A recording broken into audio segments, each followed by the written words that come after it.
bonjour à toute la Côte d'Ivoire. Yami Atoubré, président de la Ligue panafricaine pour l'éveil des consciences. Comme vous le savez, c'est chaque mardi que nous publions nos vidéos. Mais face à une situation exceptionnelle, nous devons réagir. Et cette vidéo va s'articuler en deux points.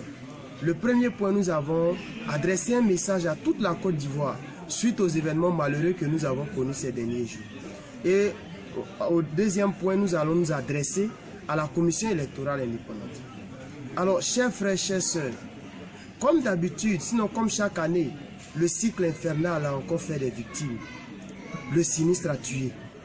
Des Ivoiriens engloutis sous la boue, ensevelis sous la boue. Le désastre est grand. Les Ivoiriens sont choqués, peinés de voir cette situation. Et le comble, c'est que chaque année, c'est comme ça. Chaque année, on compte nos morts. Mais jusqu'à présent, on n'a pas encore trouvé la formule juste pour régler ce problème. Avant de dire toute autre chose, nous présentons nos condoléances à toutes les familles des victimes. Nous souhaitons paix aux âmes de toutes les victimes. Et nous disons, les morts en cascade, ça suffit. Il faut aujourd'hui qu'il y ait un plan qui s'inscrit dans la durée. Chaque année, quand il y a ce genre de situation, nos autorités annoncent des mesures. Ils sont un peu comme des couturiers qui prennent des mesures et qui font des habits pour les morts. Nous disons non.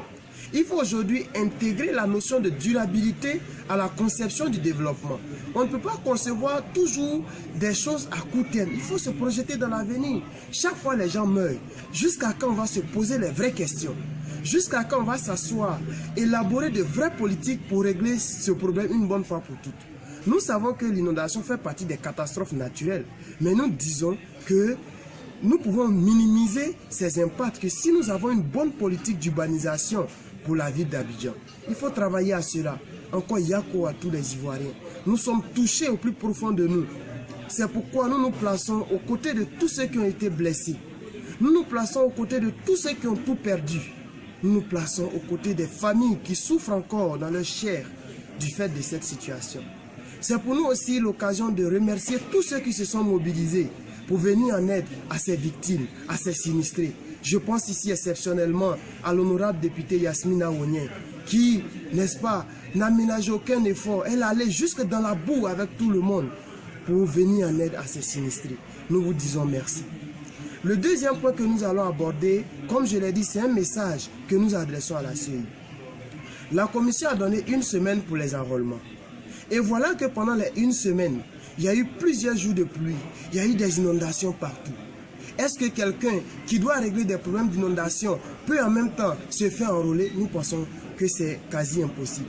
Abidjan représente un centre électoral. Un grand nombre d'électeurs se trouvent à Abidjan. Et c'est ici qu'il y a eu ces désastres.